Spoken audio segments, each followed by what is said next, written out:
Well, the Jets have indeed made their offensive coordinator hire. We're going to talk about that. Plus, we're going to talk about a couple other things. We're going to talk Senior Bowl. We're going to talk Shrine Bowl. And I'm going to talk about what I need from the New York Jets this offseason. Whole bunch of stuff to get into. Guys, you know the deal. You know what's up. It's Wednesday night. It's 7 p.m. Eastern Standard Time, and we are live.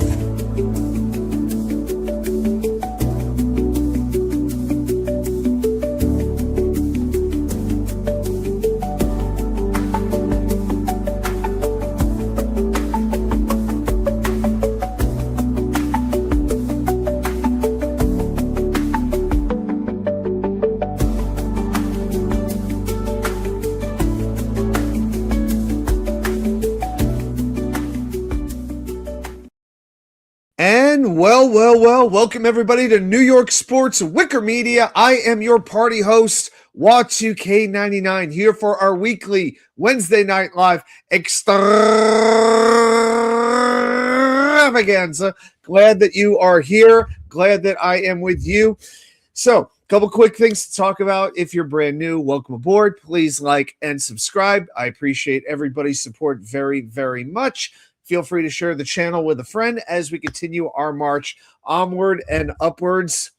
And we have a few things that we need to talk about tonight. I got a few things on my mind, some things that are making me happy and some things that are just downright pissing me off, okay? That's pretty much where I am right now. I'm either happy about something or I'm pissed, okay? So we're going to get into the Jets in a few moments, but first of all, I got to talk about a few things that are on my mind in the world of New York sports. So let's do a little segment that we like to call 3 and Out. Yeah, first time I ever did 3 and Out. Oh my gosh, that was horrible. All right, so first of all, congratulations to Carlos Beltran, or as famed sports announcer John Miller used to see on ESPN, Carlos Beltran. That's right, I had to pronounce Beltran. But it has been confirmed when he gets inducted into the Baseball Hall of Fame, he will indeed be wearing the cap of the New York Mets, as he should be. That's right. It was either going to be the Mets or it was going to be the Royals. Somehow the Yankees didn't pull that one off. But in his career, with the Mets, he played 839 games, Royals 795. Pretty much all of his career stats are better with the Mets. Had 5 All-Star appearances as a Met, only 1 with Kansas City. So to me, the Mets finally have revenge for the 2015 World Series. The Mets finally have something that they can hold over the Kansas City Royals. By the way, 1 week until pitchers and catchers report. And with the way some of these seasons have been going as of late, baseball cannot be here soon enough. As far as the NBA goes, the trade deadline is coming up. Knicks looking good. They've won 7 straight. They trounced Washington Tuesday night by 31 points. The bad news is Josh Hart sprained his left ankle in the third quarter, and we have seen when Hart doesn't play, the Knicks are not the same team. And now, here comes a rough stretch for the Knicks. Wednesday night, they get Denver at home. Then this weekend, it's road games at Detroit and at Boston. Oh, just a day at the beach. Oh my gosh, they win 2 of those 3 games. I'll be thrilled. But we have seen a lot of movement here in the trade deadline. James Harden goes to Cleveland in exchange for Darius Garland.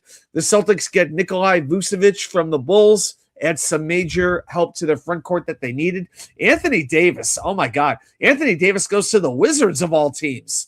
As if that Luka trade couldn't look any worse. The Mavericks gave up on Anthony Davis. Man. But the trade, and also Chris Paul is on his way to the Raptors in a 3-way trade. So the trade deadline will be Thursday at 3 p.m. Let's see if the Knicks do anything. Now, I do have to spend a minute here on the NHL. Oh my gosh, I can't believe this. So Tuesday night, not a good night if you're a Devils fan. They get blanked by the Columbus Blue Jackets. I mean, they are pretty much floating in the water, basically, face down. The Islanders beat Pittsburgh in a shootout. Big win for them. The great Rusty Spooner is deciding to chime in with the Let's Go Islanders. Oh, okay. I see how it's going. All right. So, yes, that's 1 broom for each one of the Stanley Cups that they haven't won in 43 years. That's exactly what that represents. But a good win for the Islanders, and the Rangers today traded Artemi Panarin. He goes to the LA Kings. He wanted to go to LA. That's where he winds up. And coming back to the Rangers is a prospect named Liam Greentree and a conditional third-round pick. Now, it'll be the better of LA's 2 third-round picks, but if the Kings win 1 playoff round this year, that third-round pick becomes a second-rounder. If the Kings win 2 rounds this year, the Rangers also get a 4th-rounder in 2028.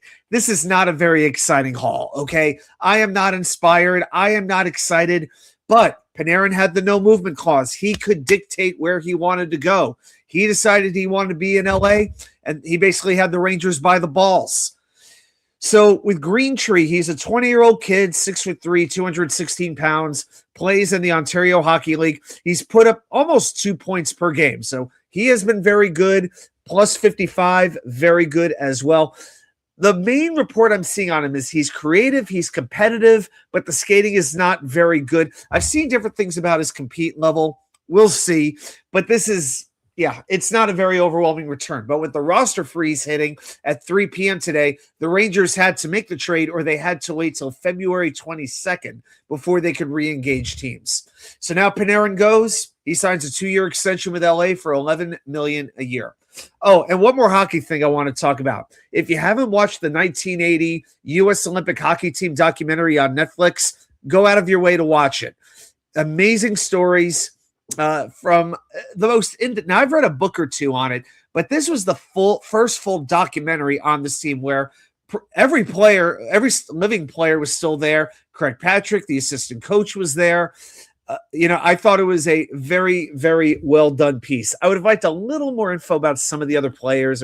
They focused really on like 4 or 5 players. Mike Eruzione, Jim Craig, Mark Johnson, they all made sense. I hate that they made me feel bad for Ken Morrow, who enjoyed a 10-year career with the Islanders. Okay, but at least they did give a little bit of credit to the 3 players who passed away at the very end, and Mark Pavlich, Mark Wells, and Bob Suter.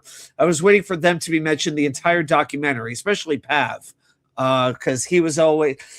Yeah, he'd been in the news dealing with some CTE, dealing with some head issues, and a lot of memory loss, and he was also part of the famed Coneheads line, and was also a Ranger. So I was curious about Pav, but they waited until the end to acknowledge him along with his 2 other teammates. Okay, guys, so let's go ahead and get rid of that. We're going to get into the Jets in a moment, but I want to say a couple of quick hellos. We have a busy chat tonight, guys. You're going to have to make some good comments if you want me to acknowledge them, just like Roman Reigns. The great Harlan Abraham is first in the chat. Father Abraham and his many sons, the many sons of Father Abraham. Happy Wednesday to you, my friend. Grandizer, what's up? Baba Booey to you and your wonderful viewers. The Baba Booey Bowl with Hank the Angry Drunk Dwarf and Stuttering John as the announcers, and Beetlejuice too. If anything, I'll probably be watching the Puppy Bowl if I do watch anything resembling football at all this weekend. I got to be honest. I have no plans to watch the Super Bowl. Not 1 second. I don't care about the commercials. I damn sure don't care about halftime. What a disgrace that's going to be. I don't need to hear multiple national anthems, okay? And I definitely don't need to. The only way that this could be worse is if Fox was doing the game and Brady was calling a Super Bowl with the Patriots in it. That's the only way this could be any more disgusting, any more vomit-provoking, okay? But go Hawks go, whatever their chant is, 12. I'll make a 12 flag and I'll raise it up the pole. I don't know.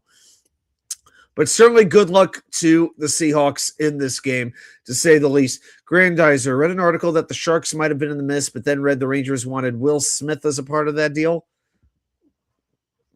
Okay. Well, I mean, the Sharks had the cap space. They had the prospects. So that might have been an issue. But again, Panarin had control where he was going to go. And, the Sharks aren't exactly the best team in the NHL right now. So Panarin was going to want to go to a place where he could win a Stanley Cup. So I think that was going to make that deal that much more complicated. David, how you doing, man? Hope you're having a good night. Happy Wednesday to you. Yep, Harlan, we're going to get into Coach Dunbar. I'm going to get into him. That's right. The thing, Rusty, you need a rag to clean up filth like the Islanders, like they did in 94 when they swept them right out of the playoffs, a sweep that actually mattered. See? Oh my gosh. Oh, the great Indy Jets 24. How you doing, buddy? Good evening to you as well. All right, glad that you are here. Grandizer, you know you are getting old when if you miss the Super Bowl, it's okay. Life goes on. That's not a bad thing. I have not watched a Patriot. I have watched one Patriots Super Bowl, and that was the first one against the Rams. And the first one against the Giants. Those are the only two I watched. I refuse to watch any other Patriots Super Bowls. Just had no desire to. It was only going to aggravate me. Why would I bother? I'm not going to watch the Super Bowl because I'm supposed to. Just not doing that. Not doing it. Okay, guys, so I'll tell you what. Let's get right into the Jets news. Let's talk a little. We're going to talk a little NFL. So the way I'm going to do this, we're going to do Senior Bowl and we're going to do Shrine Bowl first, and then we'll really get into everything with Frank Reich. We're going to talk about what I want to see this offseason. So we're going to go more big picture than start to narrow it down. Rusty, this segment's for you, man, because you asked me about the Shrine Bowl last week. Well, I got some Shrine Bowl to talk with you about. So, guys, I got a chant in me. I think you've got a chant in you, too, especially you, Grandizer, all the way down there in Miami, where I'm going to be in May for a day or two. So, everybody, say it proud if you can. Say it loud. Let it go! Okay, so I feel so much better. I know Grandizer was the loudest out of all of them. Oh, I know he did. Yes, we're a dynasty, and you haven't won in 43 years. It's not as bad as the Jets, but damn it, it's close. Oh man, only the Islanders can get me to root for the Tampa Bay Lightning. Well, the Devils could too. No, if I take as a Ranger fan, I'll be serious. Unlike you, Rusty, unlike the Islander fan, I will support the Islanders over the Devils. See how nice I am? I want the Devils and Islanders to start hating on each other. Stop hating on us. We don't deserve this. Okay, so let's talk about a couple of players in the Shrine Bowl. It's kind of hard to get a whole lot of coverage on it unless you know where to go. So in this case, I'm going to mention a couple of players. Mark Gronowski, quarterback from Iowa, he won the Offensive MVP award. So he was able to show some mobility. He was running for first downs, ran to his left, ran to his right. Here's another thing I like. This guy's a football player. He even threw the key block on his team's first touchdown, sealing the edge for running back Dean Connors. And Dean Connors is my next player. So he's a running back from Houston. Now, the question is, what will the Jets do at running back? Will they keep Breece Hall? The more I'm thinking about this, I am getting more and more comfortable with letting him go. And it's not that I don't love him, not that I don't respect him, not that I don't admire him, but there are going to be a number of very good free agents out there on the market, and this is a very good draft class for running backs. And let's be honest about this too. If there's one position that you could hit on late in the draft, it's probably running back, and we know the Jets have a plethora of late picks. And I'm willing to take a chance with Braylon Allen, Isaiah Davis, and use that $10, $11 million, $12 million, and use it on a more premium position. Yeah, I don't know if the Jets are truly in a place to be doing that. So that's a quick aside on Breece Hall. Again, love him, but I don't know if it makes sense for the Jets to give him the money that he wants, unless he's willing to take like a $8, $9, $10 million a year deal. And I don't think he is. So Dean Connors, he showed a nice blend of quickness and power. He was able to spin off contact, avoid tackles, had a nice burst up the gut on a 6-yard gain at one point, avoided some open field tackles on 2 receptions, scored the team's first touchdown with a very quick cutback. So Connors will give you some good agility. This guy looks like he could be a pretty decent running back. Offensive tackle, I love this name, Garrett DiGiorgio from UCLA. Any chance to push an Italian in the NFL? Why wouldn't I do it? So he played right tackle, and he did a good job at stopping edge rushers in their tracks, showed very good pass protection. Now, a lot of people like to talk about arm length when it comes to pass protection. If that's a big thing for you, then okay, cool. I do think there are things that are more important. But he's got arms that are a little bit under 33 inches long, which is not great. So most people are now thinking that he's going to play guard in the NFL. So the fact that he played well both as a run blocker and a pass blocker is very encouraging. He was able to get to defenders in the second level and move them. DiGiorgio, I think, is going to be a well sought after prospect. Now, on the defensive side, I got a couple edge rushers. We know the Jets need some edge rush depth desperately. I'm going to give you a couple of names. Wesley Williams from Duke. Nick Shine, if you're watching this as a Carolina fan, I apologize, buddy.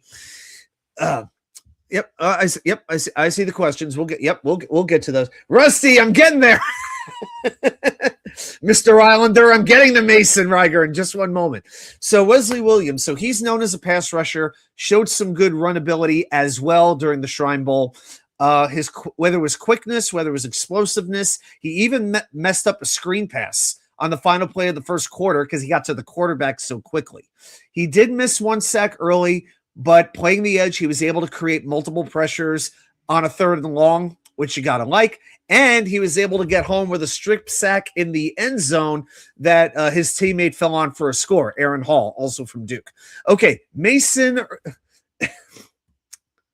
right, Grandizer. It's not delivery. It's not the Giorgio. It's the Giorno.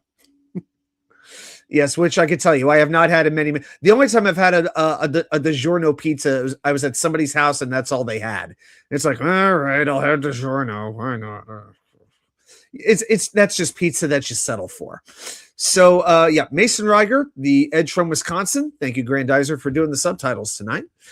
So he was able to win. He won defensive MVP, 3 sacks, a strip sack off the edge in the 3rd quarter. Quarterbacks, they felt him pretty much all game long. Reiger was also willing to take on blockers in the run game. He was willing to do his job so others could finish off the play. So Mason Reiger, that was one to pay attention to. Let's see if that's a player the Jets might pursue in the draft. Now at linebacker, hey, that's another position I think the Jets are going to need a starter at. Shad Banks, the linebacker from UTSA. So he can really play well on special teams. He made stops on the first 2 kickoffs. He was able to make tackles on running backs on multiple occasions. He avoided 1 block to make a stop at the line in the first half and was also very good at filling the hole, getting around linemen to fill in a gap. Also knocked down a pass or 2. So a pretty good all-around linebacker, may not excel at any one thing, but a player who is starting to really develop. Eric Rivers, let's do special teams. You know I got to do my special teams, and we need the next great player that Chris Banjo is going to make great. So, I think with that in mind, it just reminds me of a certain sound.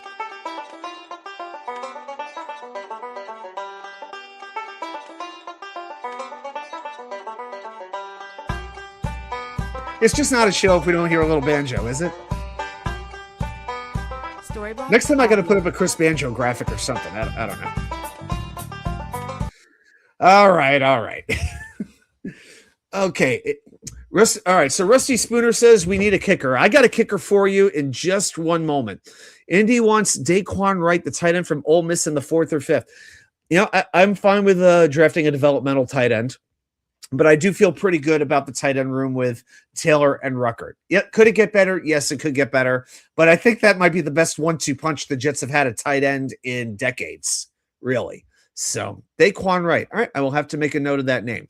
So I got a returner for you. His name is Eric Rivers from Georgia Tech. So he actually played very well at wide receiver. He caught multiple first downs. He's got strong hands. He's very quick at the top of the route. So he's good at creating separation, and he can turn quickly upfield after the catch. And he showed some bursts as a kick returner. He can handle those duties as well.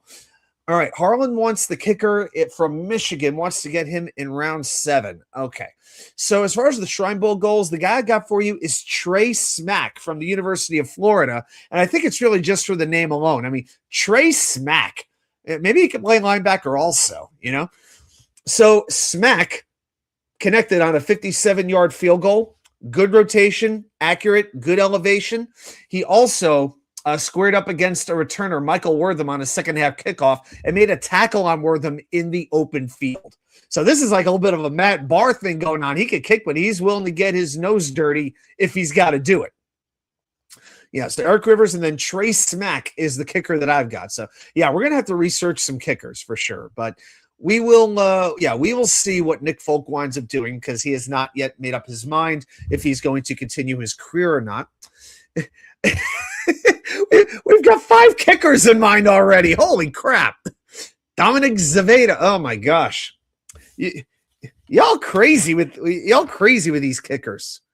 All right. So I gotta get them all down. Sandal, Zaveda, and who's the other? Yeah, there was one other one. Sandell. Sandell. Michigan. Who's the let me see here. I'm going to look up the Michigan kicker's name real quick. That is it. Dominic Zavada or Zaveda. Okay. Yep, that's the kicker. Yes, kicker is key, but it's like it. Yeah, I understand it's important, but that's like hanging a chandelier in a haunted house. Let's see. Isaiah Kiner Falafa agrees to terms with the Boston Red Sox.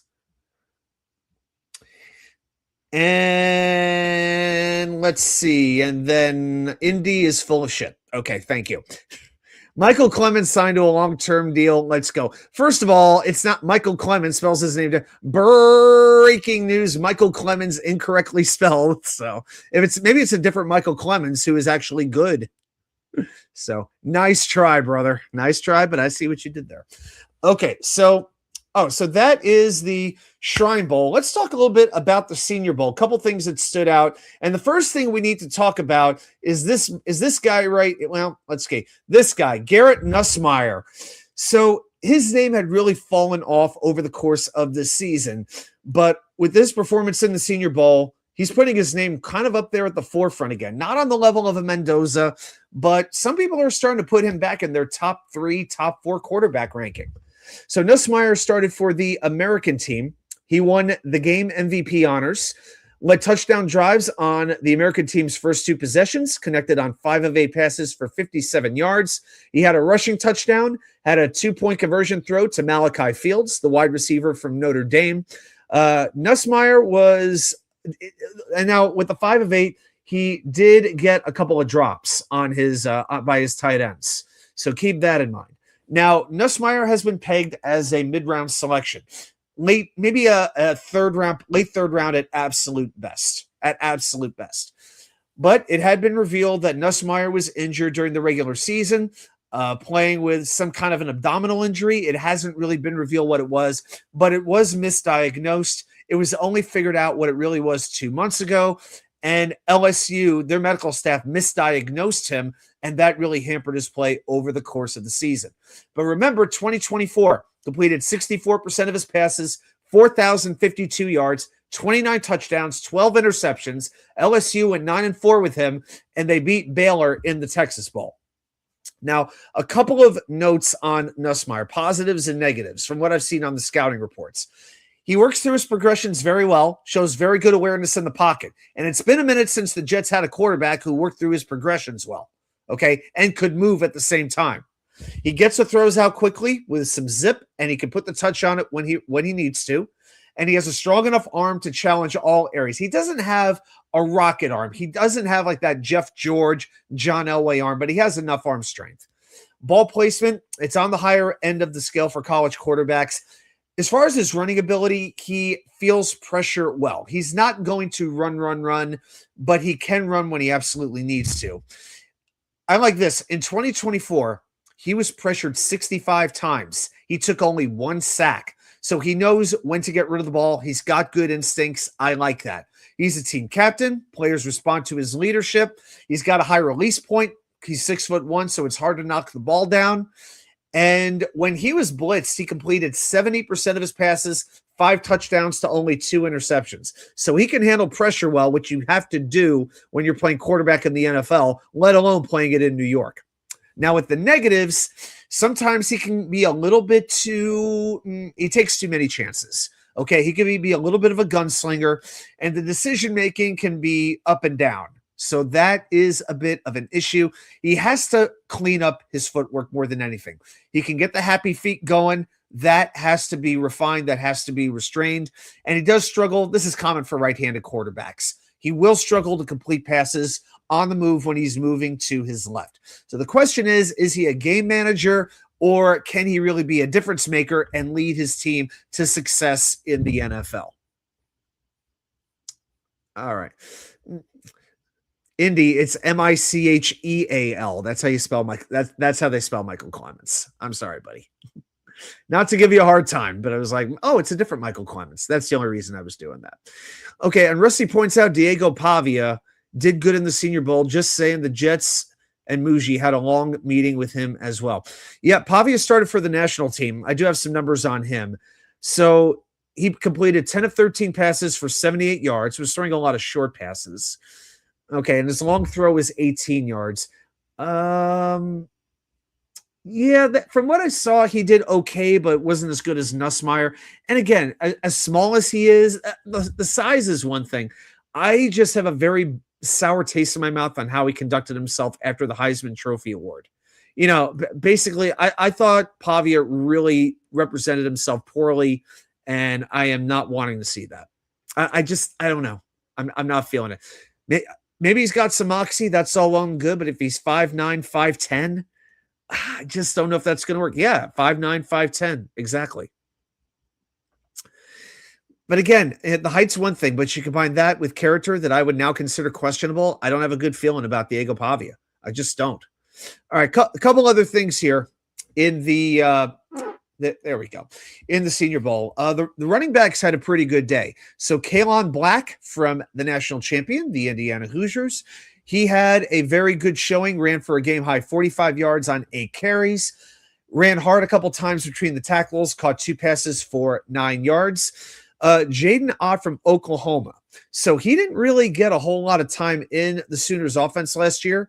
This game, he ran for 42 yards. That's more than he had in all but one game last year, and a touchdown on 8 carries. So Ott is 5'10", 202 pounds. He could pass protect well. He can block. And he actually ran a Cal for over 1,300 yards in one season. So after a down 2025, this might help to redeem his stock. A couple other running backs, Jamari Taylor from Virginia, Mike Washington Jr. from Arkansas. They look pretty good too. As far as the offensive linemen go, Jake Slaughter from Florida. That's another amazing. Can we just draft Trey Smack and Jake Slaughter? I love it. Okay, so Jake Slaughter, the Florida center, stood out.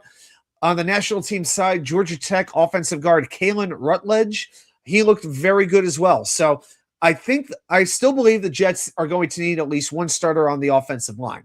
Okay, it might be guard, but I know they have to make a decision between AVT and John Simpson. But I do not want to go into this year with Josh Myers as our starting center. And now that John Harbaugh is with the Giants, I think getting Tyler Linderbaum is going to be very, very difficult. So Rusty Spooner likes Slaughter, wants him or Connor Lew. Okay. And we know the Jets traditionally, for everything else that they do wrong, center is one position they traditionally do very, very well in, without question. So, yep, Kalen Rutledge, that's the other one. Yeah, but it was an ugly game, the Senior Bowl. The first half featured 4 turnovers. Drop passes were happening constantly. One guy who was a little bit up and down was Seth McGowan, the running back from Kentucky. Had a 29-yard run. That was the longest play all game, but he also dropped the pass from Pavia, and he lost a fumble. Okay, so not so good there. All right, and a couple of notes on defense. So this game had fewer than 500 yards of combined offense. So let's talk about defense. So Missouri edge rusher Zion Young. So he had a very good week of practice. Oh, no, I said a good week of practice. That's never a good sign. No, but for real. So Zion Young, he was defensive MVP in this game, made a lot of run stops, recovered a fumble, provided several pressures. Then you have Bryce Botcher, the linebacker from Oregon, made a game-high 10 tackles, 5 more than any other player, broke up a pass. One thing the Jets linebackers were terrible at this year, amongst a number of things, was their ability to cover. This guy, Bryce, he will help solve that problem. He's very intense, and he can cover very well. I know a lot of us are really high on Sonny Styles. I understand that. I love him. But I don't think he's going to hang around to the 16th pick. If he doesn't, Bryce Botcher would be a very intriguing player. And then you've got an edge rusher from Boston College, Quintavious Hutchins, had 3 tackles for a loss for a combined minus 12 yards. He stopped Cole Payton's run on a 2-point conversion attempt. Nadami Tucker from Western Michigan had 2 sacks, 3 tackles for a loss, and a forced fumble. I'll give you a defensive tackle from Michigan, Rayshon Benny. Now, his box score didn't look all that impressive. So, yeah, Grandizer had Quintavious Hutchins, Nadami Tucker, and now I'm going to give you Rayshon Benny. So Rayshon Benny got his way into the backfield multiple times for the American team, made a lot of run stops. So if you're looking for a little bit of a lower prospect who can clog up some space, Rayshon Benny might be a good one. And then in the secondary, if the Jets go cornerback, Ephesians Prysock. That's a cornerback from the University of Washington. Batted down 2 passes to help the American team win. So those are a couple of new names, a couple of prospects that are different than just the Reuben Baines and the Arvell Reeses and the Mekhi Lemons and all these guys, because as a group, as a team, as a family, a dysfunctional family, we're going to learn about these players together, and we're going to get more knowledgeable over the next 2+ months. Okay, so let's talk about the Jets specifically here and what I need this offseason. Now, before we even get into that, I just got to say one thing. If you wanted me to come on here tonight and talk about Sean Morash, okay, and his comments that he made on WFAN this week, saying that Darren Muji is basically telling people around the league not to come to the Jets and that he has to get out of there, I'm not going to do that. Sean Morash hosts multiple New York Giants podcasts. He's an absolute troll, a self-described troll, always has been, okay? And he's a diehard Giants fan, has multiple Giants podcasts. When it comes to the Jets, he has no objectivity at all. I give Sean Morash as much credibility as I do the National Enquirer. I can mention a few TV networks, but we won't go there tonight, all right? As much credibility as I give the Grammy Awards on who wins. They've been a disgrace for decades now. Now, could I imagine, he talked a little bit about Woody Johnson meddling. Could I imagine that happening? Absolutely. I could imagine Woody telling Aaron Glenn, I pay you $12 million to coach this team. You're going to call plays this year. I could see that potentially happening. We know Woody meddles, and you know what? He's the owner of the team. He has the right to express his opinion. I got no problem with Woody Johnson having an opinion. I would have a problem if he goes over the head of the people he hired to run this organization and saying, F off, we're doing it my way because you didn't know what you were doing. I gave you a year last year and the team sucked, so this is what we're going to do this time. That I'd be worried about. Especially when he's paying one of those people $12 million a year to do his job. The great Billy SBC, Sean Morass. The S is growing more and more every day. Sean Moore. Yeah, I like Evan and Tiki. That is a show that I do like, but I cannot listen to Morash. He is just the only time I enjoy listening to Morash is after the Giants have a huge loss and he starts whining and crying and complaining. Although unfortunately with John Harbaugh in the mix, I don't think that's going to be happening too much. But yeah, he roots for almost every team that I don't. He roots for the Yankees, the Giants, the Nets, and the Rangers. It's just how is he a Net fan and not a Knicks fan? It's just bizarre. Anyway, so here's the thing. This is what aggravated me. Stop saying that the first-year general manager is basically sabotaging his own organization and his own job. Why would he do that after 1 year? Muji set this team up for potential massive success over the next 15 months by getting these draft picks, by creating this cap space, 5 first-round picks in the next 2 years. Next year, next offseason, the Jets are slated to have more cap space than any other team in the NFL. Why would he turn around and try to hurt his own franchise? I mean, come on. Why?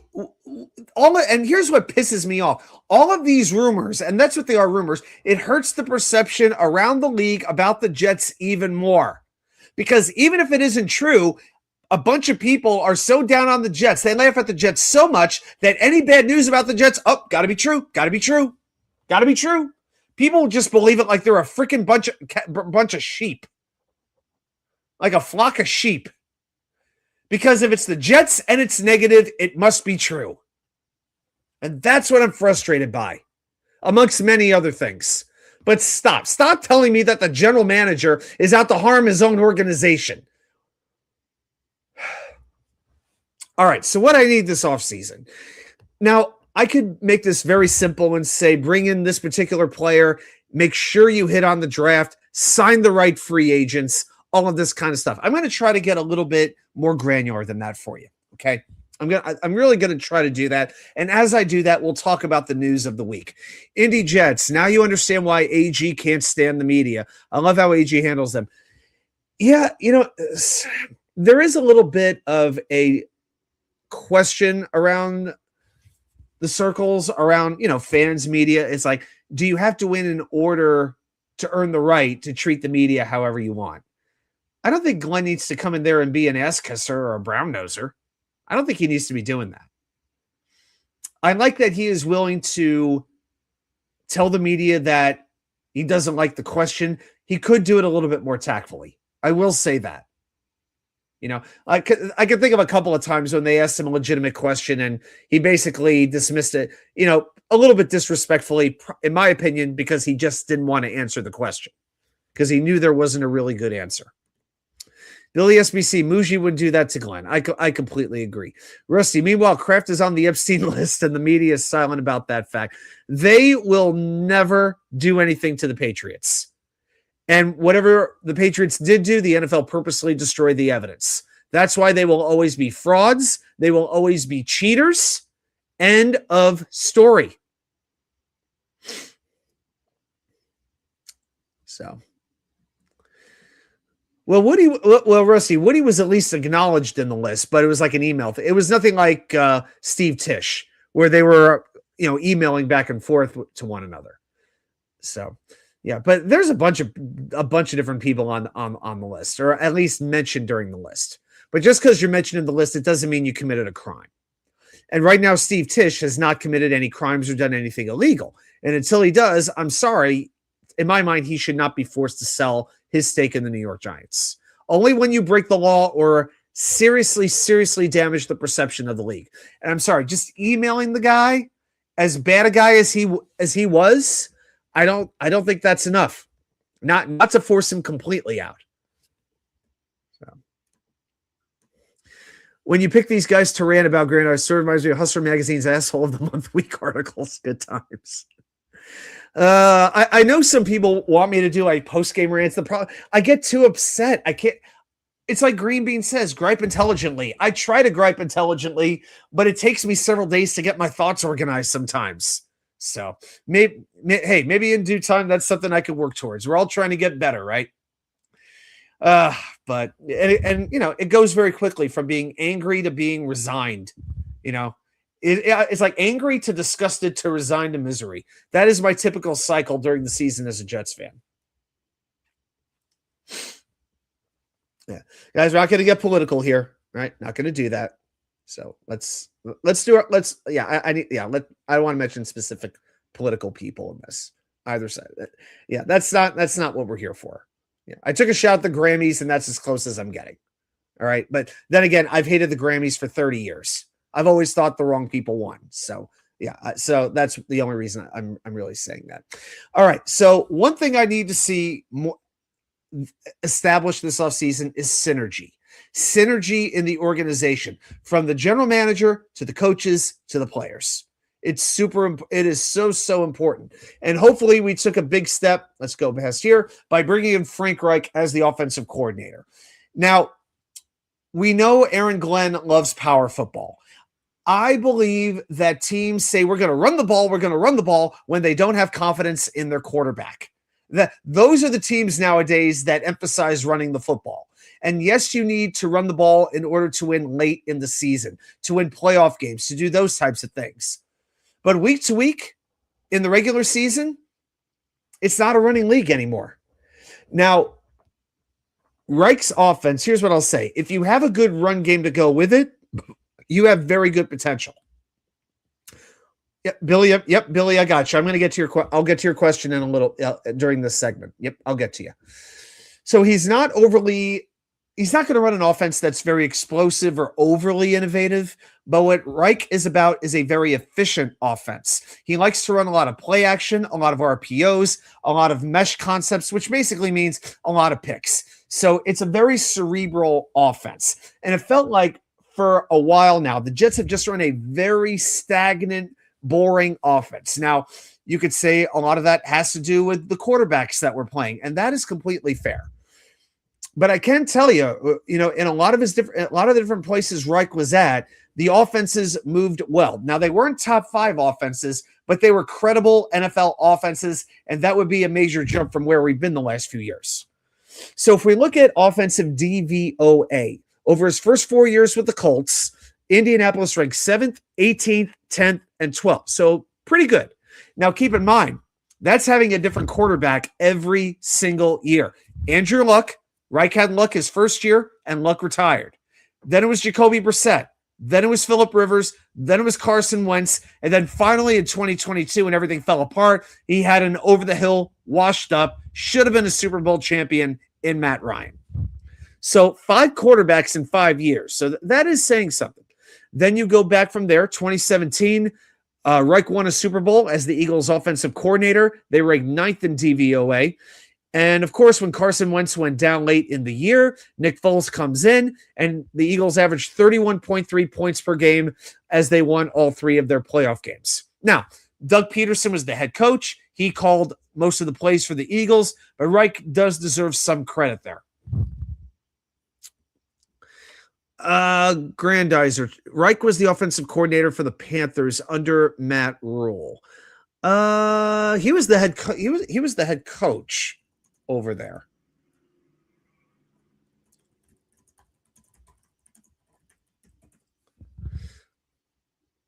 Yeah, I'll do a quick one here. So Matt Rule was the head coach from 2020 to 2022, and then Rule got let go in his 3rd year, and our boy Steve Wilkes came in 2022 to finish the season off. And Frank Reich was put in 2023 and didn't make the end of the season, and the immortal Chris Tabor took over. So, yeah, Reich didn't make it 1 year, but then again, we're talking about an owner who is crazy. Their owner is not exactly known for being very rational, but Darnold did not play very well in Carolina at all. Darnold, the media will never tell you that, Grandizer. They just want to say, oh, the Jets drafted him and they screwed him up. They ignore Carolina. They ignore San Francisco. And for the most part, they ignore the most offending team of all in the Minnesota Vikings that let him go for nothing in free agency. At least for Sam Darnold, the Jets got Jamie and Sherwood back. Okay, a couple other players, but Jamie and Sherwood was the first pick that they got back. So that's at least a decent NFL linebacker. So, yeah, what was the? I think I could find it. Sam Darnold trade. Who did the Jets? I know Jamie and Sherwood was one player. Oh, that's right. Okay, for three picks. Okay. So if I'm seeing, according to AI, it could be a little confusing. Okay, a 2021 6th, which was used on Brandon Eccles, who's a fine cornerback. A 2022 second-round pick that was used on Breece Hall after a trade-up, and a 2022 4th-round pick used on Max Mitchell, who's become an okay offensive lineman. So, yeah, I mean, it's a pretty good trade. Yeah, again, another win for Joe Douglas. What can I tell you? So the big question with Reich, there's really 2 questions. Number one, is this just a 1-year hire? Frank Reich is in his mid-60s. He's the oldest offensive coordinator in the NFL. And, of course, who's going to be the quarterback here? With Frank Reich and Bryce Young, it did not work. Reich and Young, the style of offense that Reich wanted to run did not suit Young's skill set at all. Okay, so can Reich adjust his offense if he needs to suit the signal caller, and can he run a balanced attack? Because for Reich's system to work, you need the run game to be humming. And with the Jets, I got the confidence that they can do that. But you need a quarterback who is accurate with the ball more than anything. It's about, like I said, it's about efficiency. It's about touch, and that's what's important. So if those throws are, if you're Justin Fields, get out. Justin Fields has about a 0.0001% chance of staying with the Jets this season. Okay, so you got to have timing, you got to have intelligence, you got to be that West Coast quarterback. In other words, Kirk Cousins from a couple of years ago would be an amazing fit. Okay, and then can they add Greg Roman as a run game coordinator or Darryl Bevell as quarterback coach? Hey, I'd be all right with it. And then we go to Carl Dunbar. Talk about the synergy. He is back as a defensive line coach. So, Billy, this one's for you. I'm very happy to bring him back. Was here from 2012 to 2014. So towards the end of Rex's time here, did a lot to develop Mo, did a lot to develop Sheldon, the whole Sons of Anarchy from back in the day. You know, Mo, Sheldon, Snacks Harrison, David Snacks. You know, that was a heck of a defensive line. So Dunbar has had 19 total years as a defensive line coach in the NFL. The last 8 with Pittsburgh. That's a pretty good defensive line, right? Cam Hayward has spoke glowingly about him. I don't know for sure how the Jets got him back, but I'm very glad they did. I guess now that Mike Tomlin left, you know, Dunbar was free to go, and he chose to come back to the Jets. So I am very encouraged by that. Let's see what these pass rushers can do. Let's see if this helps Will. Let's see if this helps JJ.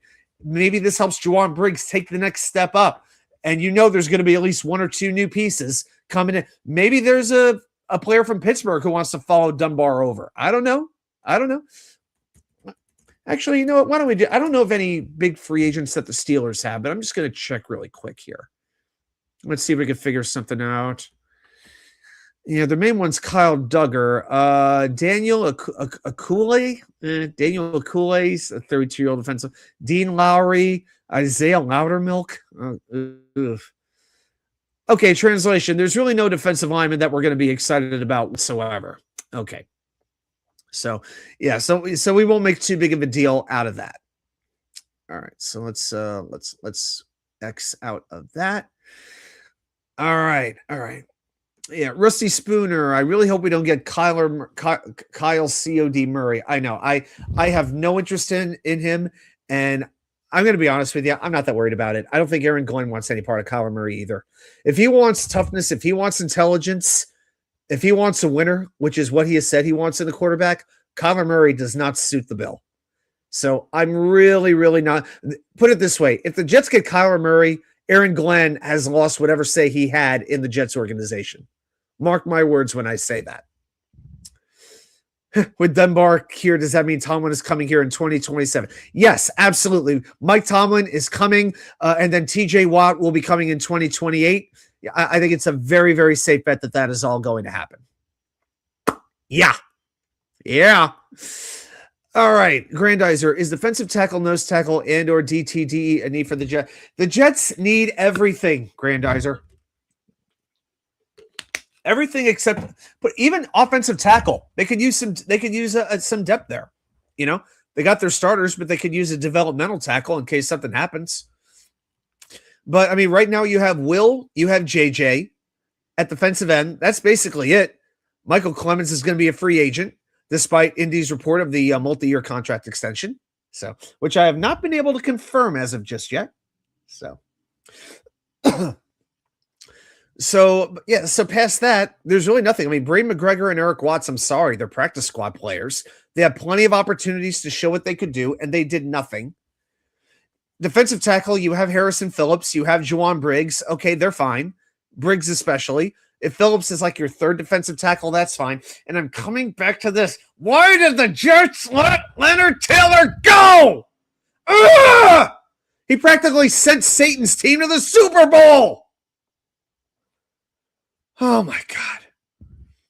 Leonard Taylor, why? Why did we let him go? We had to play frickin' Jason Fele? Come on, Aaron Glenn, what are we doing? Anyway, okay, I got that out of my system. So, yes, they could use a defensive tackle for sure. There isn't anything on defense the Jets don't need right now.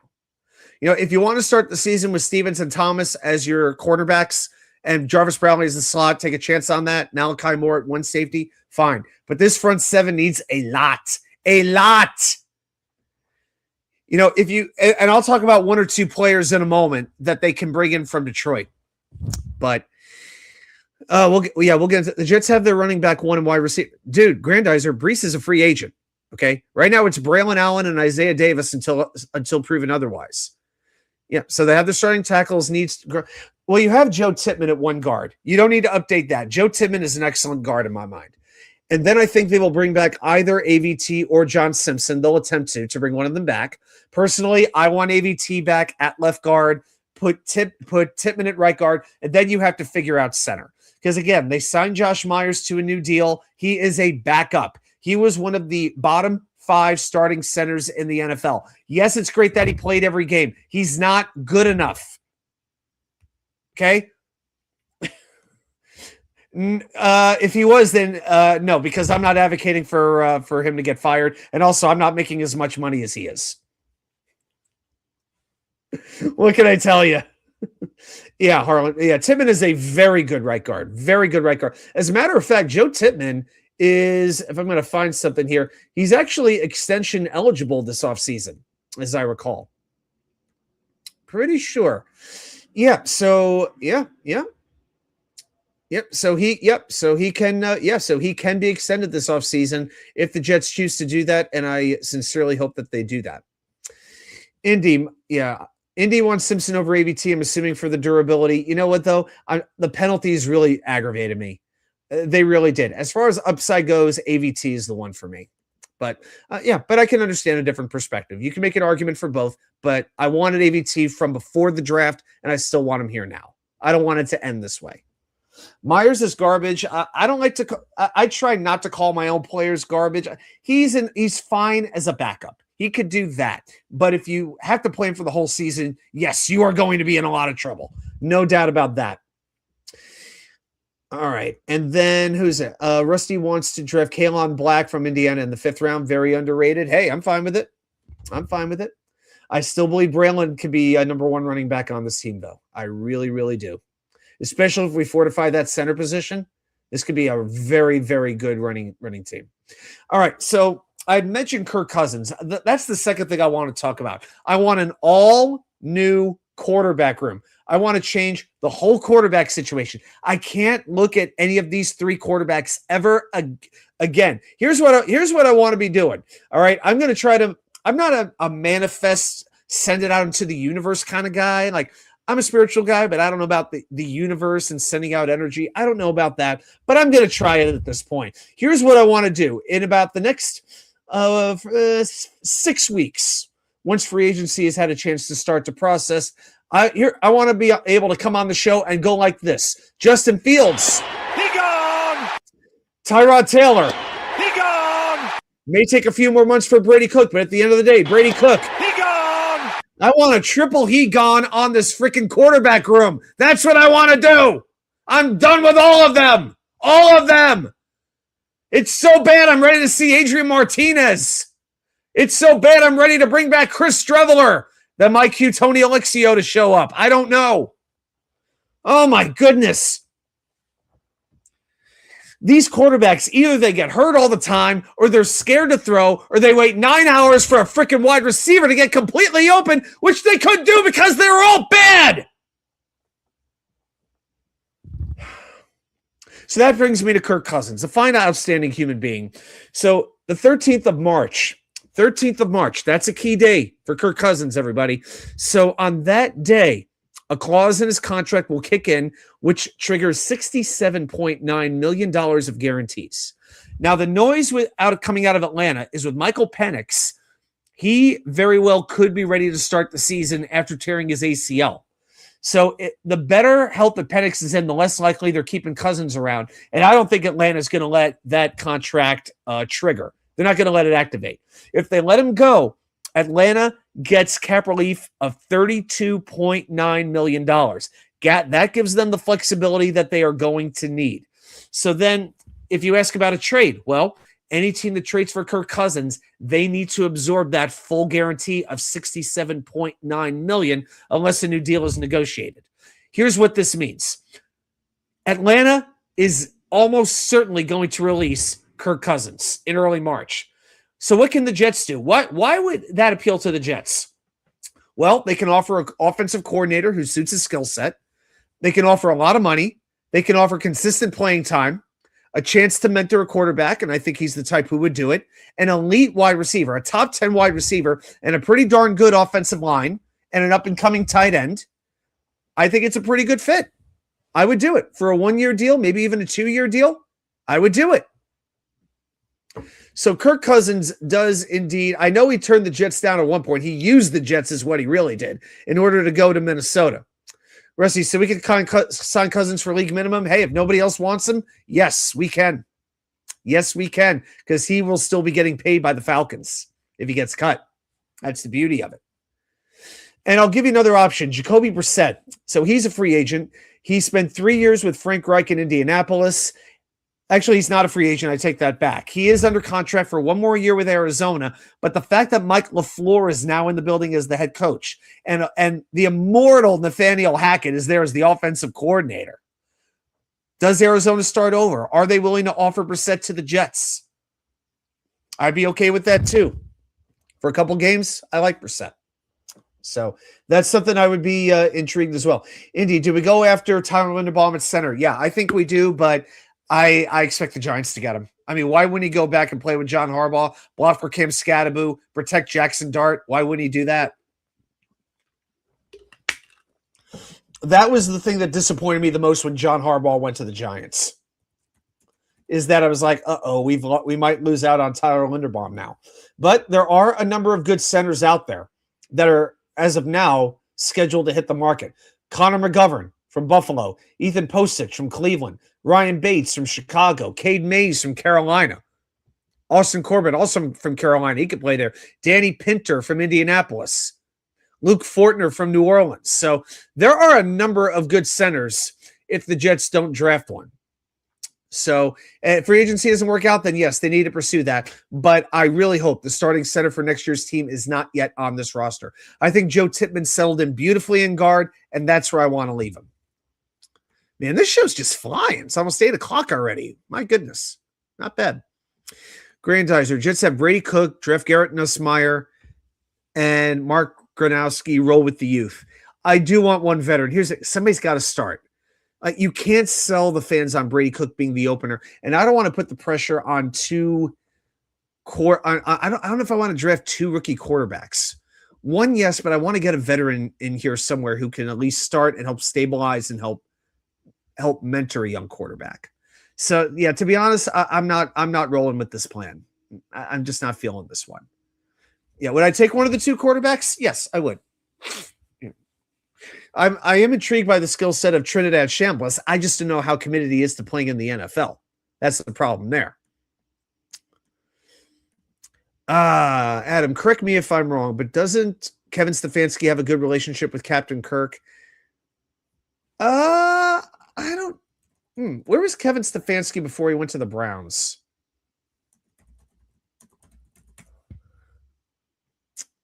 All right, so he spent 14 years with Minnesota. So from 2006 to 2019. Oh, he was there for that long. Wow. All right. So he was the offensive coordinator. He was quarterback coach in 17 and 18. All right. Let's see. Let's look up Kirk Cousins. Let's see where the parallels are. So Cousins was with the Vikings from 2018 to 2023. Okay. So Stefanski was his quarterback coach. Then he became interim offensive coordinator and then offensive coordinator. So they only had 2 years together, Stefanski and Cousins. And then in 2020, he leaves Minnesota and goes to Cleveland as their head coach, where, by the way, he was a 2-time NFL coach of the year, but that wasn't good enough for them. So it's a 2-year relationship. So don't really know. Brissett, I'd want more. Don't want to trade. Just don't want to trade for him. I understand. But you know, if Mac Jones is too expensive, maybe you get Brissett for a 5th-round pick, 6th-round pick. Who knows? It'll be very interesting to see what Mike LaFleur does with that quarterback room with Murray and Brissett. It's going to be very interesting. Indy, I have an unpopular opinion, but I think if we draft Tate, Garrett moves to wide receiver 2. He is a low-end wide receiver number 1. I know. You know what, Indy? Here's what I would say. Garrett's still starting, and he's still playing every snap when he's healthy. You know, I don't know. I don't want to get, I don't tend to think, I try not to think of a wide receiver 1, a wide receiver. It's the same thing with starting pitchers in baseball. I think in the beginning of the year, right around this time when spring training is about to start and the playoffs, when we get to also, that time when we get to the playoffs, what we do is don't talk about playoffs. You kidding me? Playoffs? I just hope we can win a game. Thank you, Jim. But that's when we think about who's our number one, who's our number two, but when the season's going on, you're not really thinking about that as much, You're just thinking, okay, do I trust this guy? Is he productive? Do I want to go forward with him? And that's how I kind of feel about wide receivers. Garrett is a legit starting wide receiver, a very productive NFL wide receiver. That's good for me. But if we want to talk about a 1 versus a 2, big deal. It's fine. Rusty doesn't think Wilson is a true number 1 wide receiver. Yeah, not the best quarterback starting the football outside of the 1 year with Rodgers. I mean, come on, he's had all the. Is it the fact that Garrett got hurt last year and now all of a sudden we've forgotten how good he is or how good he can be? I mean, honestly, now, guys, what are we doing here? He finally got his 1,000 yard. He had 1,000 yards each of his first 3 seasons. At 2024, 101 catches, 1,104 yards, 7 touchdowns. We know he was rookie of the year. So, his catch percentage has been going up. Went from 56.5% to 65.6% his third year. His drops have been pretty good, around 4% for his career. Very good. It would certainly help if he had another really good receiver on the other side of him. But again, he got hurt because Justin Fields threw a garbage pass, and that's what initially injured his knee. So, yeah, but just because we're so down, I still believe in Garrett Wilson. I still do. I just want him to play with another really good receiver. In other words, how about somebody better than Allen Lazard? Is that asking too much? Bradley Bozeman from the Chargers. Oh, you said good center. Yeah, good center. Good center. We better assign Thomas Hennessy. He's a free agent this year. Is he?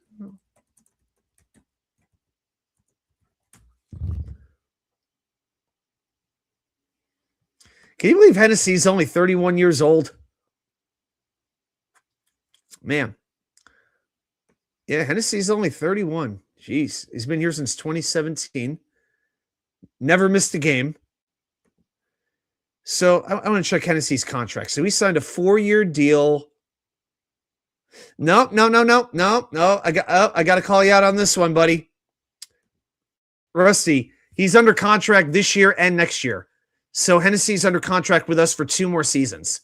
He makes his cap hit this year is $1.475 million. The year after that, $1.520 million. So yeah, don't worry about Thomas Hennessy. We still got him for a couple more years. So yeah, so don't worry about that. Yep, you're right. Stefanski was with the Vikings.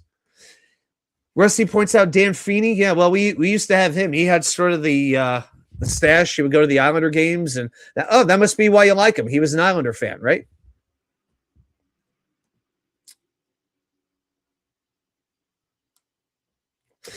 Yeah, I get it. Oh, Matt Hennessy you're talking about. Matt Hennessy. I got it. Yeah. Hey, the Buckeyes have produced a number of good wide receivers. No question about it. I'll still take Garrett over Chris Olave, tell you that. So, all right. So that is what we're looking at there. And also with the synergy, it's extra important because this coaching staff is going through so much turnover. We have 10 coaches who are now gone. The most recent one being Jeff Blasco, the tight end coach. He leaves for Cleveland. But this is just one part of my overall point with the synergy. I need to see a clear plan in these offseason acquisitions. That includes coaches, assistant coaches. I'll include trainers, the chefs, the janitors at One Jets Drive, the field maintenance team, the security guards, everybody. Everybody. But for real, you know what I want? Here's what I want. With whatever draft pick they get, whatever decent free agent they sign that isn't just like a 1-year league minimum deal, I need impact players. I need leaders. If you are not one of those 2 things, you're not needed here. You're not. Now, with the hire of Brian Duker, we've heard one rumor this week, possibly coming back to the Jets. In fact, widely expected to be coming back to the Jets this year. Our old buddy, Ashton Davis. Now, believe it or not, I'm not that mad at the idea. All right? I'm not that mad. I'll tell you why. I know he can play special teams very well, and I know we can get interceptions. I just don't want him overexposed as a starter. Like if our starting safety tandem next year is Zashin Davis and Malachi Moore, I'm not going to be too happy about that. I'm not. But I know he can at least make plays. Something that our defense was freaking allergic to doing last season. Rusty, I hope we never let go of our special teams coach. Are you trying to get another banjo lick in? I hope we never do either. Absolutely true. I mean, give him part ownership in the team for all I care. I'd be fine with it. So then we talk about leadership. That's something else that I need to see. And one of the biggest surprises to me last season was when the only Lions player that we were able to bring in was Josh Reynolds, who finished 10th on the team in receiving, barely eclipsed 100 yards receiving. Okay, that was a huge disappointment. Now, the Lions, in all fairness, they did re-sign a lot of their free agents before they all hit the market. But this year, they are $9 million over the cap, so the Lions are going to have to mess with their roster a little bit. They may not be able to sign the players that they want to. So I'm just going to give you 3 Detroit Lions right now, and we're going to get more into free agency in the next couple weeks. But I just want to give you 3 Lions free agents who are very likely going to hit the market that the Jets could bring in, and I think that would go a long way. Now, number 1 is a player that, if you've heard about it, that you're not going to be surprised I'm going to say this one. And it's Alex Anzalone, the linebacker. Now, Tony Pauline, if you trust him, is convinced he is signing with the Jets this offseason. Here's the quote. Anzalone is not expected to return to Detroit. He's close with Aaron Glenn and wants to reunite with his former defensive coordinator.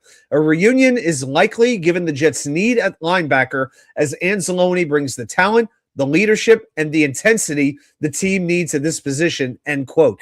That is basically Bart Scott coming to the Jets when Rex Ryan was hired. That is what the Jets need in a nutshell. So Anzalone started his career as a third-round pick in 2017, was drafted by the Saints, played under Sean Payton and Dennis Allen. 2021, he goes to Detroit at the same time that AG became the leader of that defense. Now, after managing just 20 games over 4 years in New Orleans, he had a few injuries. Anzalone played 73 games over his 5 years with the Lions, started 10 or more every season. 2024 was the only year he missed a good amount of time. He missed 7 games, but I think every Lions defensive player was injured during 2024, right? But anyway, Anzalone's production in Detroit has been very consistent.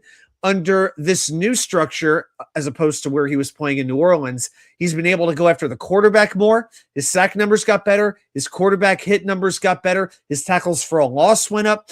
In New Orleans, he was an outside linebacker. All right, 4 years, 3 passes defended, 1 interception. Played inside in Detroit, 33 passes defended and 3 interceptions in 5 years. And here's what Aaron Glenn says about him. Quote, he's the quarterback of our defense. Something the Jets absolutely did not have. Glenn's not saying that. That's just me interjecting. The Jets had no I can't believe how much they miss CJ Mosley. You know, it seems like the Jets so often have had a linebacker who could line Bart Scott, Jonathan Vilma, CJ Mosley, David Harris. You know, for so long, the Jets had a linebacker who could line up the defense. They didn't have that, and that was one of the reasons they got so devastated. It really, really was. Let's see. Nope, just checking to see if there's any news. Nothing too exciting. All right, so back to Glenn's quote. He's the quarterback of our defense. He gets everybody lined up. He makes sure everybody's in the right spot, and he plays with the toughness that you want every linebacker to have. Alex is one of those guys that the younger players gravitate to. He's a pro's pro, and he sets the standard in our room. I trust Alex. He's still going on. He's been with me a long time, and he knows exactly what I expect. He's the type of player you want when you're trying to build a culture, end quote. That's the Jets.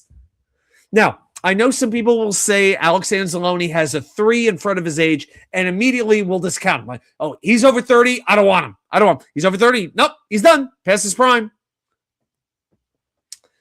Not every player is going to come here when they're 25, 26 years old, okay? Not all of them. You need impact players, but the Jets need leaders just as much as they need playmakers.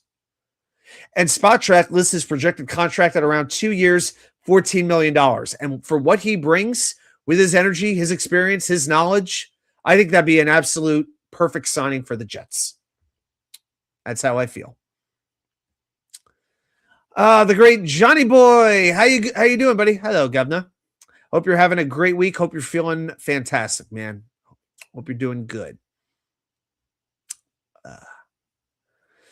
Indy, how about? We're having a little. Is this a little? Okay, okay. Boston is good, but since we're most likely not getting Tate, I like Chris Bell a lot. Of him being injured, we could get him for a steal. Okay. For a second, I thought that was an NBA conversation, but anyway, yeah, I thought Indy was breaking out some Pacers talk. Oof, boy. All right, so Alex Anzalone is sort of the easy one. I'm going to give you two other defensive players. One is Al-Qadim Muhammad. He's a 30-year-old edge player coming off a career season. 11 sacks, 59 pressures, not too bad. And that's despite only seeing the field on 40% of the Lions' snaps. That's the third lowest snap count of his 8-year NFL career. Now, when the Lions had a healthy defensive line, this is going back multiple years, Muhammad was used primarily as a pass rusher. Now, he is turning 31 years old, so if Anzalone doesn't work out, then Muhammad might make sense. Because here's the thing, his production is pivotal to the Lions' defense. The next closest pass rush producers were Jack Campbell with 5 sacks and Derek Barnes with 24 pressures. Now, I know Aiden Hutchinson was hurt, but Muhammad is still very, very productive. So look out for him. And then a defensive lineman, Levi Onwuzurike. I brought him up just because I wanted a chance to say Onwuzurike. Ooh, I just said it again. So he had a career season in 2024, never got to play in 2025 as he tore his ACL in training camp.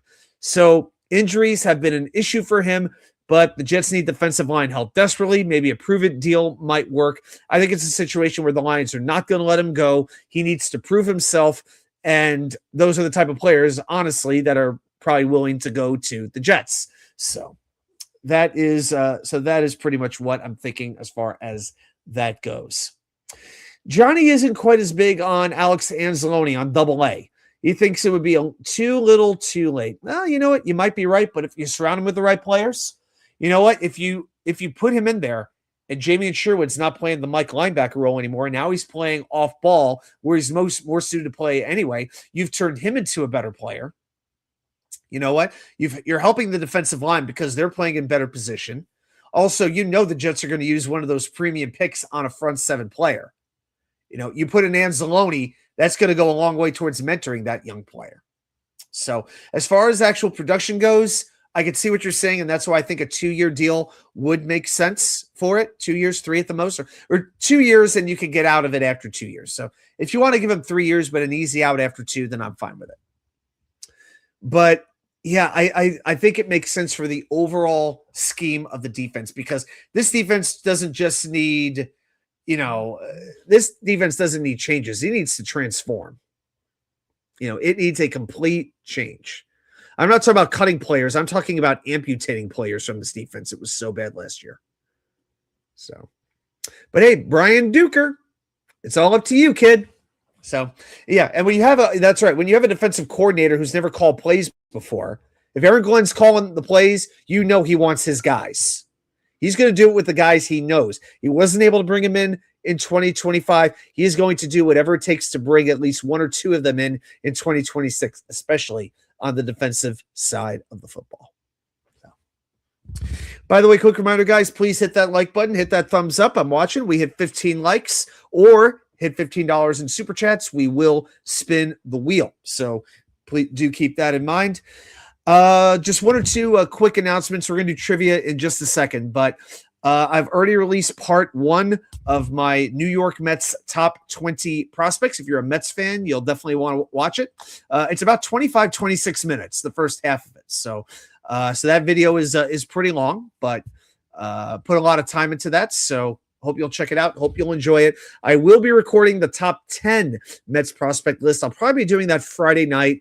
So either Friday night or early Saturday morning is when that video will go up on the channel. All right, guys, I think it is about that time every week. You know what happens every single week. I head down into the labyrinth of Jets knowledge. I bust open the books. I dust off the Encyclopedia Britannica. I enter the Jets' dark web, and I, Watsu-K99, challenge you, the most loyal fans of the most loyal fan base in the National Football League. Just how much do you know about your New York Football Jets? So if you are ready, let's play Jets Trivia. All right, so you all know the rules. We are going to put 5 minutes on the clock. I'm going to ask you a New York Jets trivia question, and then pop your answers down there in the chat, and I will let you know if it is correct or if it is incorrect. So we will see how it goes. Grandizer is asking about free agency. Yep, now that we have the coordinators in place, I will be doing a free agency preview probably over the next at least 2 weeks. I think I want to spend one show on offense and one show on defense. So, yeah, in February, we will definitely be hitting free agency. But there's just been so much news with coordinators that, yeah, it just wasn't a situation where we could really look at it. Plus, you want to know who the coordinators are so you can have an idea of what kind of scheme they might run, which in turn then helps you figure out what free agents might make sense. So, but but Anzalone is definitely one that I would be targeting. And I'll try to go a little bit deeper than just say Malik Willis, because that would be too obvious, wouldn't it? All right, so tonight's question, it's going to go a little something like this. You're welcome. Who was the last safety before Tony Adams to wear number 22 for the Jets? Tony Adams could be on his way out. Could be. And he wore number 22. But who was the last safety before Tony Adams who wore number 22 for the green and white? Michael Clemens is the answer to tonight's question. Yeah, as far as that goes, you're exactly right. The answer is Michael Clemens. Yeah, if it's not Michael Clemens, you know it's Lee Cravat, right?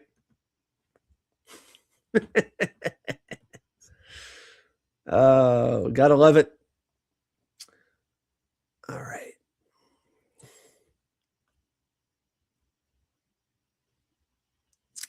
Grandizer wishes that the Jets would have gotten Frank Smith. The Jets interviewed 5 guys. Frank Smith wasn't one of them. Yeah, he wasn't one of the interviews.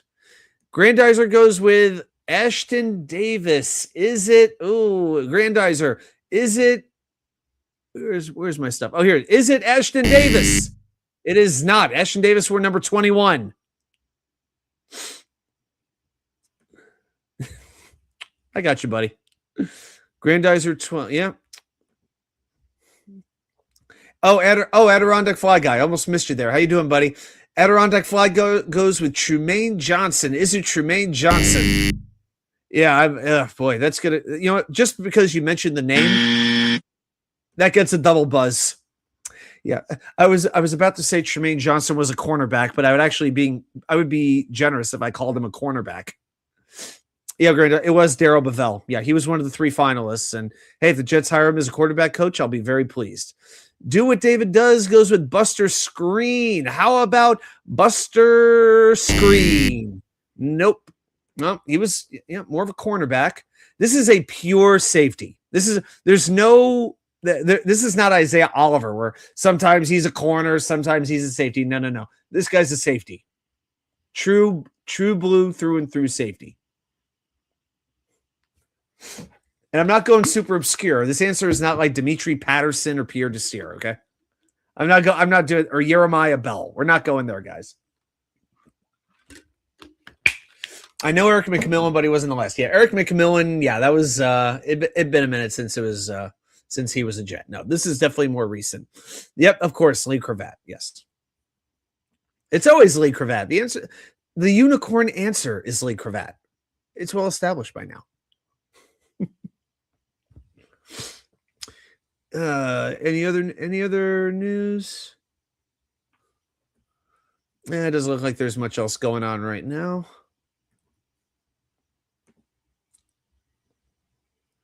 Just check ESPN real quick. Knicks up 55-53 over Denver at halftime. Not bad.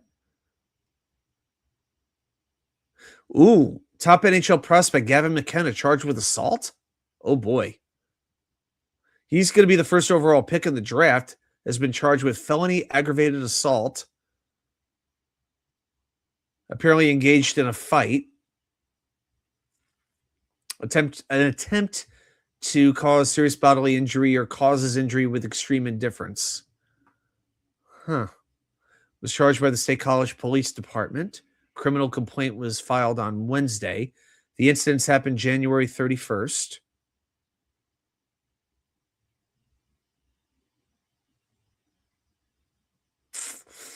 Ooh, well, this is definitely going to create some news. Okay, well, Gavin McKenna was definitely going to be the number 1 overall pick. Now, who knows? Let's see. Jim Leonard. Yeah, Jim Leonard was number 36 with the Jets, I believe. Right? Yeah, he was definitely. Yeah, he was definitely. Yeah, he was not 22. Yeah, Jimmy Leonard was 36. Yep, we've said Eric McMillan. Yep, it's not Eric McMillan. The Alabama first rounder, can't remember his name. Adirondack, I can't either. Oh, guys, we got 30 seconds right now. I will tell you this. You definitely know his name. Very, very well-known player. This guy is not a bust or anything like that. This is a good player. Grandizer, Eric McMillan, money on the old. I had Super Tecmo Bowl. Yep, I had it too. Got an interception for a touchdown with him in the game, and I took the Jets to the Super Bowl and won. Nice. Video games, I could always make the Jets great. I would just immediately increase Chad Pennington's arm strength, and always felt good. Usually it'd be like Pennington 77 and Brady 0. It was always good. As it should have been. All right, guys, time is up. All right, so I will tell you this. The last safety before Tony Adams, who are number 22 for the Jets. He's a Hall of Famer. It's not Brodney Poole. It's not anybody named Robertson. This guy is a Hall of Fame safety. Sure was.